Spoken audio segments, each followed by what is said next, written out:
Meie burgerid on siin ilusasti kohal, me oleme väga uhkelt sättinud endale ka laua.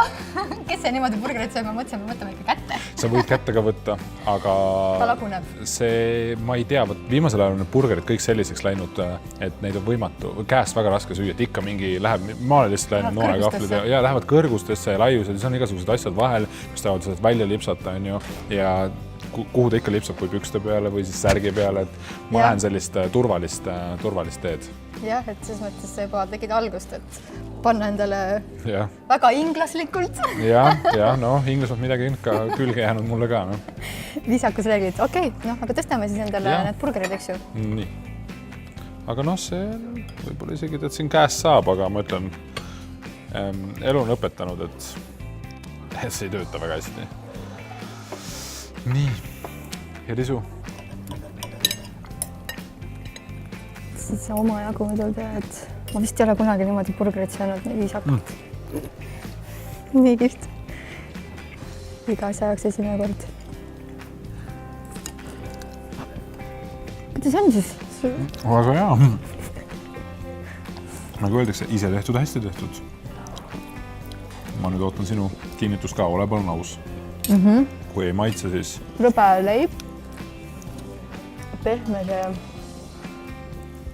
Pehme majonees ja mingisugune krõbe koht tuli sellest kotletist. Päris mõnus.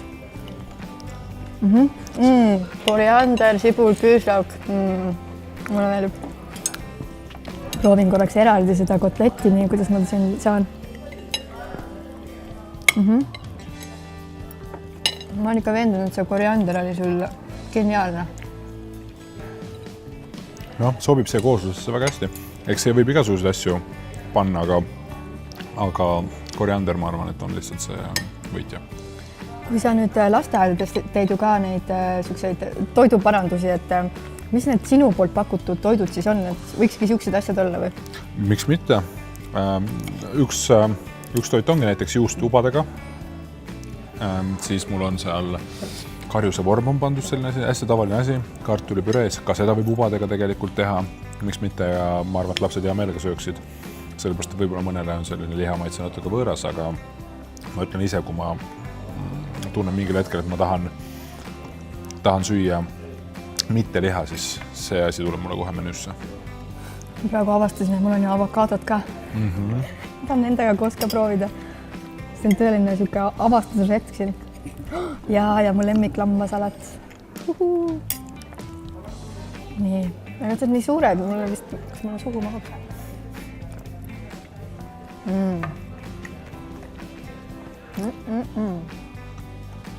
Siuke intev ongi. No, ma ei tea, äkki ma kunagi tulen tagasi veel magustoitu tegema. See läheb käest ära. No mõtle tervislik magustoit. Mul on toitumiskava nüüd täis. Pöörane.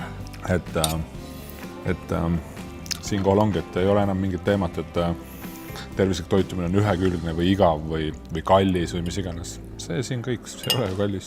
Aga Erik, kui sa ei oleks nüüd toitumisnõustaja ja treener, et kes sa siis oleksid?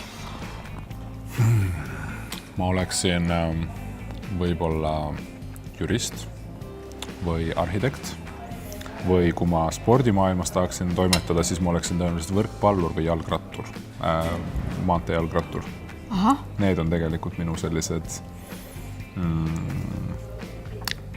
mida minult ei olegi parem küsitud, aga need on need teemad, millega ma tegeleksin ja kui ma kunagi maja hakkan ehitama, siis ma kohe kindlasti panen üldpildi seal ise paika ja vaielda mulle meeldib ka, aga mitte halvas mõttes, vaid pigem selles mõttes, et argumenteerides täpselt, et argumente kasutades kas siis kaitsta oma seisukohta või siis tõestada oma seisukohta, aga ma üldiselt vaidlen kahel juhul ainult, kui mul on 100% õigus või kui teine inimene 100% eksib. Need on minu variandid vaidlemiseks. Ja asju kokku panna ja oma visiooni ellu tuua, see siis tõenäoliselt teeb minust sellise juristi või arhitektuurilembelise inimesega, sest mulle arhitektuur väga meeldib. Aga täna oled sa olnud siis toiduarhitekt. Täpselt. Ja seda ma teen selles mõttes, et tegelikult seda ma olen varem kuulnud, et mul ongi öeldud, et toiduarhitekt olen siis. Nii et tuleb nii välja, jah.